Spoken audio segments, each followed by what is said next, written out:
네, 여러분 안녕하십니까? 남송희 원장입니다. 먼저 여러분 너무너무 축하드립니다. 지금 군무원 필기 합격자 발표가 계속 이어지고 있는 시간인데요. 여러분들께서 오랜 노력을 통해서 좋은 결과를 받으셨을 거라고 생각을 합니다. 정말 고생 많으셨고 필기 합격 축하드립니다. 자, 그럼 여러분 필기 합격에 관한 너무 기쁜 소식을 받으셨으니 이제 남은 기간 면접만 잘 준비하시면 되겠죠. 그런데 여러분, 제가 면접을 준비하기 전에 여러분들에게 꼭 말씀드려야 할 게 있을 것 같아서 이렇게 영상을 촬영하게 되었습니다.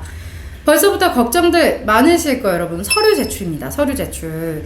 이제 면접을 준비해야 되는 것도 굉장히 바쁘시겠지만 미리 그 전에 공지된 기간 안에 준비된 서류들을 보내셔야 되기 때문에 이 부분과 관련해서 오늘 꼭 말씀드릴 한 가지가 있습니다. 바로 자기소개서 작성입니다. 이걸 사실 미리미리 쓰고 계셨던 분들도 있을 거고요. 제가 지난번 영상에서도 말씀드렸다시피 이미 양식은 변하지 않기 때문에 관련한 항목들을 미리 작성했을 때 훨씬 더 빨리 준비할 수 있다 라고 안내를 드렸었는데요. 오늘은 필기 합격자 발표도 나왔으니 본격적으로 서류를 준비할 수 있도록 내용적인 안내도 드리도록 하겠습니다. 네, 먼저 본격적으로 말씀드리기 전에요. 제가 한 가지 고민을 좀 했던 부분이 있습니다. 저는 실제 면접을 준비를 돕는 사람이기도 하고 또 면접장에서의 다양한 후기나 복기를 많이 보는 사람으로서 이 답변이 여러분들한테 도움이 될까? 혹은 여러분들이 괜히 또 혼란스러워하지 않을까라고 고민을 했는데요. 사실 이미 알고 계신 분들도 많아서 말씀을 드리는 게 좋을 것 같습니다. 여러분들이 가지고 있는 의문점이자 논란이 됐던 거죠. 과연 사전에 제출하는 자기소개서가 면접관 책상에 첨부가 되나요? 면접관들이 저의 자기소개서를 읽고 관련 질문을 하시나요? 라는 질문입니다. 이 질문에 저에게 답을 요구하신다면 제 대답은 아닙니다 라고 말씀을 드릴게요. 사실 좀 황당하실 수 있어요. 그럴 거면 서류 제출을 왜 하지? 서류에 관해서 꼬리 질문도 안 하고 면접관이 보는 게 아니라면 굳이 이거를 작성해야 할 이유가 있나? 라고 생각하실 텐데 일단 시험처에서 진행하는 기본적인 절차에 따라서 제출 서류는 필요하실 거고요. 근데 이거를 면접관들이 직접 읽고 활용하지 않는다는 건 그래도 여러분들한테 마음의 부담을 좀 내려드릴 수 있는 그런 점이 아닐까라고 생각을 합니다. 네, 제가 이런 부분들을 조금 더 확실하게 하기 위해서 실제 작년에 저희 본원에서도 같이 공부를 준비하셨던 분들 약 70명 이상, 80명 가까이 분들에게 실제 후기와 복기를 받으면서 일일이 다 물어봤었어요. 혹시 면접관 책상 위에 서류를 본 적이 있는지 혹은 자기가 사전에 제출했던 서류에서 꼬리 질문을 받으셨는지.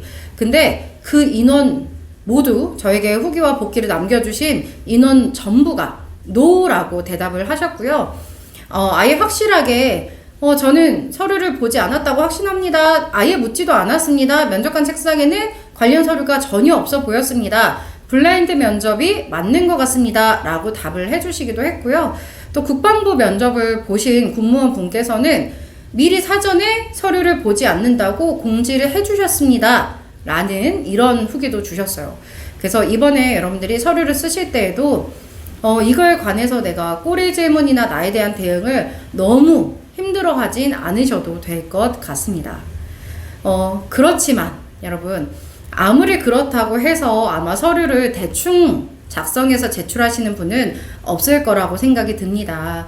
마음으로 하실 수 있는 걱정은 혹시라도 나에게 생길 수 있는 불이익이나 좀 문제들을 걱정하시기 때문에 성의 있게 작성을 하실 것 같아서 오늘은 그 자기소개서에 있는 항목과 관련한 내용적인 설명도 드리도록 할게요. 네, 그럼 제가 이 자기소개서 항목별 방향성을 안내해 드리도록 하겠습니다. 먼저 군무원 면접의 서류는 총 4가지로 분류가 됩니다. 첫 번째는 가정 및 성장 환경입니다. 두 번째는 성장 과정. 그래서 이 괄호 안에 여러분들의 뭐 학교 생활, 동아리 활동, 뭐 학생회 활동, 아니면 봉사 활동 이런 부분에 관한 예시들을 써도 된다고 안내가 되어 있고요. 세 번째는 큰 카테고리로서 자아 표현입니다. 자아 표현은 아시겠지만 국가관, 안보관, 그리고 나의 뭐 가치관, 인생관, 좌우명 이런 부분들이 해당이 됩니다. 마지막은 지원 동기 및 비전, 포부를 작성하는 칸이 되어 있을 겁니다. 이거에 대해서 제가 한 가지씩 좀 방향성을 먼저 제시를 해드리도록 할게요. 먼저 첫 번째, 가정 환경이나 나의 성장 환경에 대해서는 어떤 내용을 써야 되나요? 라고 굉장히 많이 궁금해 하시는데요.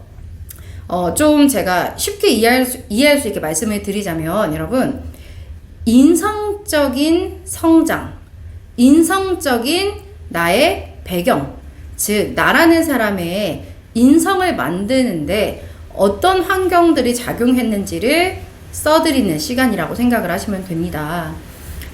예를 들어서 여러분, 실제 제가 초안 작성으로 받았던 내용들을 간단히 예시를 말씀드리자면요. 가정 환경에서는 절대로 여러분, 부모님의 직업이나 블라인드 면접에 위반되는 다른 부수적인 정보보다는 내가 어려서부터 이런 환경에서, 또 어려서부터 이런 교육 과정 안에, 어려서부터 이런 주변의 사례들을 보고 자라왔기 때문에 나라는 성격이 이렇게 완성됐다라는 방향성을 갖는 게 가장 좋습니다. 그래서 예시로 하나만 제가 안내를 해드리도록 할게요. 어떤 분께서 이런 이야기를 하셨어요. 항상 초심을 잃지 말자라는 가훈을 가지고 있으셨대요. 그래서 일과 가정에 헌신하시는 부모님의 모습을 보면서 그걸 본인이 스스로 체득하는 노력들을 하셨고요. 특히 어머니께서 주기적으로 저금하는 모습을 보여주셔서 이런 어머니의 모습을 본받아 항상 초등학교 시절부터 용돈의 10%씩을 꾸준히 저축하는 습관을 들이게 됐고, 이런 나의 습관이 청소년기를 지나 성인이 이어서까지 지속되셨다고 합니다. 그래서 이런 절약 정신이나 항상 부지런하게 무언가를 실천하는 습관들의 기본 정신을 바탕으로 국가와 국민에게 봉사하는 마음을 갖겠다라는 이런 유형으로 쓰셨어요. 제가 여러분 그대로 읽지 못하는 이유는 이것도 개인정보가 될 수 있기 때문에 간단히 방향성으로 안내를 좀 드리도록 할게요. 또 다른 분께서는요, 여러분, 작은 일부터 최선을 다하라는 이야기를 많이 들으면서 자라셨다고 합니다. 그러다 보니 본인이 스스로 사소하다고 생각하는 일이 모여서 큰 일이 될 수 있다는 걸 깨닫게 되셨고요. 어떤 일을 수행함에 있어서도 꼼꼼하게 살피고 최선을 다해야 한다라는 그런 가치관을 쌓아오셨다고 합니다. 그리고 그게 가정과 학교, 사회까지 이어져서 나는 어떤 업무든 꼼꼼히 처리한다라는 습관을 가지게 되셨고, 이런 습관이 군무원으로서도 긍정적으로 작용할 수 있을 거라는 마무리를 지어주셨어요. 그래서 여러분, 이 두 가지 내용의 공통점을 보시면 가정이나 나의 성장 환경에서 들었던 이야기 혹은 배웠던 교육관, 그리고 주변에서 보고 자란 사례들이 나라는 사람의 습관, 인성, 성격, 장점, 특징들을 어떻게 완성했는지를 보여주는 그런 내용이었다고 생각하시면 좋습니다. 네, 두 번째는 여러분 성장 과정입니다. 실제로 성장 과정이 성장 환경이랑 비슷한 거 아닌가요? 똑같지 않나요? 라고 느낄 수도 있는데요. 약간 다르게 생각하셔야 될 것 같아요. 아까 말씀드렸던 가정이나 성장 환경은 나의 인성적인 성장을 물어보는 거였다면, 두 번째 성장 과정은 사회적인 성장을 이야기하시면 좋을 것 같습니다. 그래서 실제로 괄호 안에 학교 생활이나 동아리, 봉사활동, 학생의 경험 등의 이런 예시들이 나와 있기도 한 이유가 집단이나 단체 혹은 대외 활동 안에서 나라는 사람이 어떤 과정을 통해 어떻게 성장했는지가 궁금한 그런 항목이라고 보시면 좋을 것 같습니다. 아무래도 이런 부분에서는 실제 여러분들이 학창 시절이나 혹은 직장 경험이나 대학교 시절에서 동아리를 한 것, 그리고 봉사활동을 한 것, 누군가와의 단체 안에서 상호작용을 했던 그런 내용들의 좀 좋은 긍정적인 측면들이 많이 언급이 되셔야 될 것 같아요. 얘도 여러분 제가 예시로서 방향성을 한번 잡아드리도록 할게요. 실제 어떤 분께서는 이런 유형을 쓰셨습니다. 제가 조용하고 내성적이라는 이야기들을 사실 어렸을 때 들었기 때문에 다양한 아르바이트를 하면서 적극적으로 바뀌기 위한 노력을 하셨다고 하네요. 그러던 도중에 이 졸업 프로젝트를 하면서 자신이 바뀌었다는 걸 확신했고 자신감을 얻게 되셨다고 합니다. 팀 내 6명의 팀원들과 의견을 조율하기 쉽지도 않고 마찰은 있었지만 일주일에 한 번씩 만나서 의견을 통합하고 또 서로에게 최선의 방안을 찾기 위해서 조율하는 과정들을 반복했고 결국엔 이 안에서 나의 리더십과 또 나의 팀원으로서의 팔로워십을 동시에 발휘해서 목표했던 결과를 이뤄내셨다고 합니다. 그래서 이런 노력과 배움의 과정들이 군무원이라는 조직생활 안에서도 중요한 밑거름이 될 수 있을 거라고 이야기를 써주셨고요. 또 다른 여러분 사례들을 하나 보면요. 어떤 분께서는 저는 아르바이트 경험이 저에게 계단처럼 쌓여서 어떤 환경에서도 빠르게 적응할 수 있는 능력을 만들어 주셨다고 하네요. 이분은 면세점에서 근무했을 당시 작은 일도 도맡아 하면서 막내 역할을 하셨고요. 사실 함께 일하는 동료나 선배들한테 좀 힘이 되고자 노력하는 부분에 대해서도 좀 개인적인 이야기를 적어주셨고 이로 인해 긍정적인 팀 분위기를 만들면서 조금이나마 공동의 목표에 나의 역량을 기여하는데 만족감을 느낄 수 있으셨다고 합니다. 그래서 빠른 적응력으로 군 조직 내에서도 윤활유와 같은 역할을 꼭 할 수 있도록 하고 국방 목표를 구현하는데 보탬이 되겠다는 각오로서 마무리를 해주셨어요.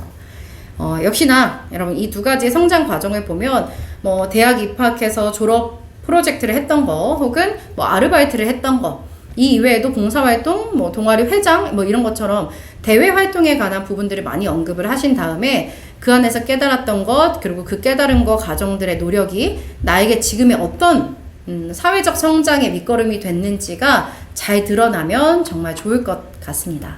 네, 세 번째는 자아 표현에 관한 항목입니다. 제가 실제로 이 자기소개서에 관한 첨삭이나 검토를 도와드릴 때 여러분들이 저한테 가장 많이 물어보는 파트가 아닐까라고 생각을 하는데요. 자아 표현 여러분 세부 내용을 보시면 뭐 성격, 국가관, 안보관, 그리고 가치관, 뭐 인생관 이런 부분들이 있을 때 여러분들이 유독 안보관이나 국가관을 어려워하셔서 저한테 많이 물어보시더라고요. 일단 여러분 이 6가지 항목을 전체 다 쓰시는 게 아닙니다. 이런 유형의 이런 내용을 쓰시라고 가이드라인이 있는 거고요.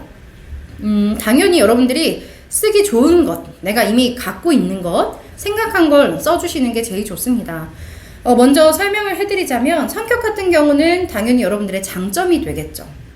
단점은 왜 말씀 안 해주세요? 라고 얘기하실 수 있는데 여러분 단점 같은 경우는 성격에 쓰라고 안내되어 있지는 않습니다. 그래서 저는 굳이 서류를 써야 한다면 단점을 언급하기보다는 나의 장점이나 업무할 때 도움될 만한 성격의 강점 같은 거를 많이 쓰시라고 이야기를 하는 편입니다. 그리고 뭐 좌우명이나 인생관 이런 거는 저희 좌우명은 이것입니다 라고 이제 먼저 출사표처럼 던져 놓은 다음에 그거를 설명하는 그리고 그거에 관한 사례나 예시들을 간단히 써주시는 게 좋을 것 같고요. 여러분들이 제일 궁금해할 만한 국가관, 안보관을 간단히 말씀드리도록 할게요. 국가관은 말 그대로 국가란 나에게 이런 의미다 라고 국가를 생각하는 나의 의견을 얘기해 주시는 거고요. 안보관은 안보죠. 안보, 안전과 보안인데 이런 국가의 안녕을 유지하기 위한 안보관이 나에게는 어떤 의미인지 표현해 주시는 게 좋습니다. 그래서 여러분들이 어려워할 만한 이 2가지를 제가 가지고 있는 여러분 사례를 설명드리도록 할게요. 먼저 국가관입니다. 여러분 이것도 간단히 방향성을 언급해 드릴게요. 어떤 분께서 이런 이야기를 하셨어요. 국가가 없으면 국민도 존재할 수 없습니다. 즉 국민인 나는 존재할 수 없습니다. 국민의 근본인 나라를 지키기 위해서 국내외 여러 위협으로부터 우리 나라를 보호하고 그 목표를 달성하기 위해서 저는 전문성을 키우고 싶습니다. 하면서 국가가 왜 나에게 중요한 의미인지를 말씀을 해주셨고요.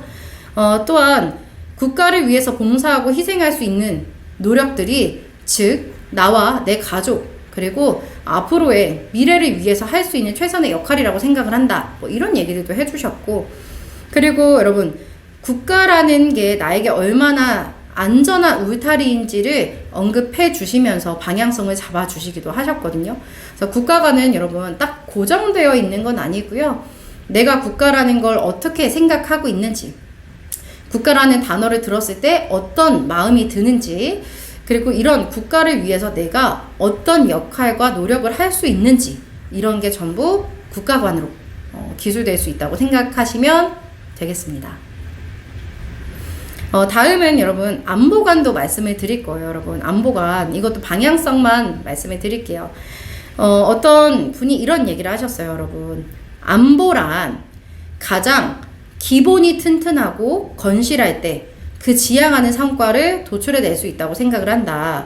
즉 대한민국과 국민을 위해 희생하고 봉사하는 안보를 위해서 일할 수 있다면 자신의 직업의 최고의 영광이라고 생각을 한다. 국가 존립의 기본인 안보는 그 어떤 국가 영역보다 중요한 부분이라고 생각을 하며 개인의 자유와 권리를 보장받기 위해서라도 반드시 지켜져야 하는 가치라고 생각한다. 뭐 이런 방향성을 쓰셨는데, 말 그대로 여러분 사실 남성분들께서는 군 복무를 해보셨기 때문에 안보에 관한 가치를 군 경험을 통해서 찾으시는 분들도 많으실 거고요.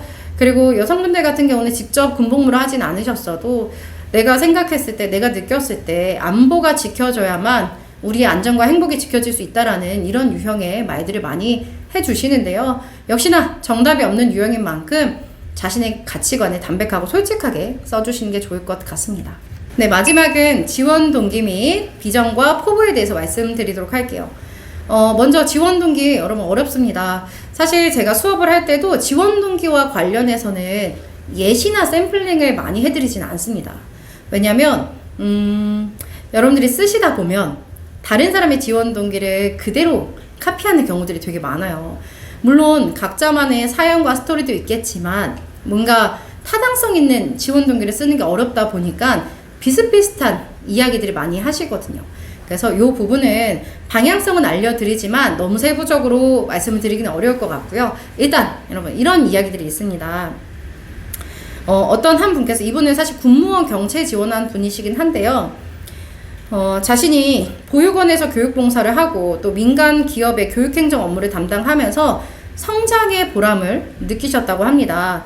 이런 보람과 경험을 국가에 기여하며 함께 성장하는 기쁨을 누리고 싶어서 지원하게 됐습니다. 라는 말로 포문을 여셨어요.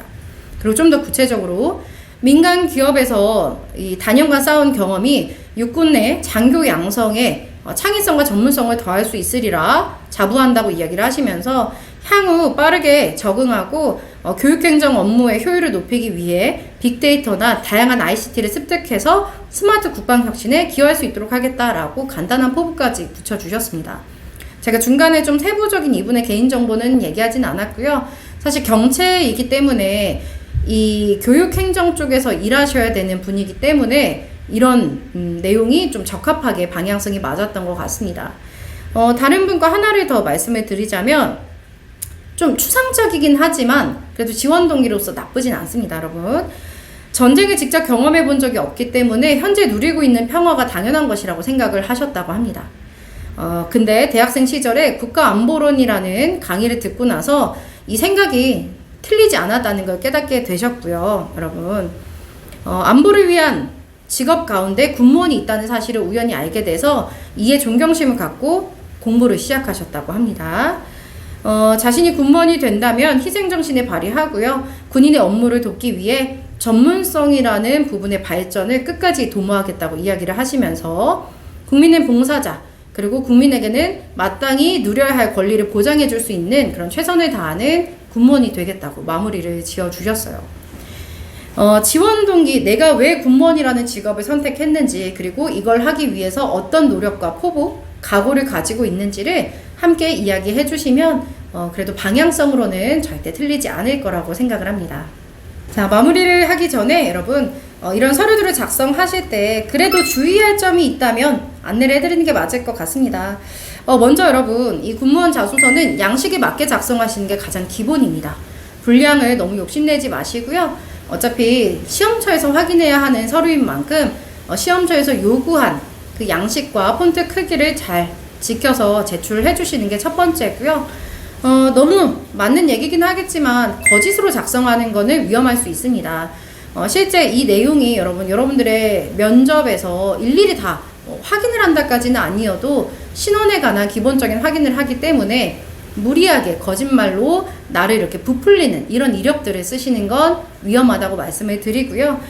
그리고 저는 여러분 블라인드 면접의 기준은 항상 구체적인 명칭은 자소서에 언급하시는 게 아니다라고 말씀을 드리는데요.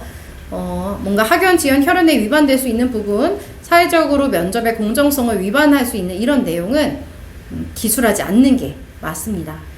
그리고 마지막으로는 여러분 이런 데에다가 쓰셔야 하는 에피소드는 너무 오래전 에피소드보다는 여러분 그러니까 나의 경험이나 뭐 나의 성격을 나타내는 걸 했을 때도 가장 최근의 경험들을 우선적으로 고르시는 게 맞습니다.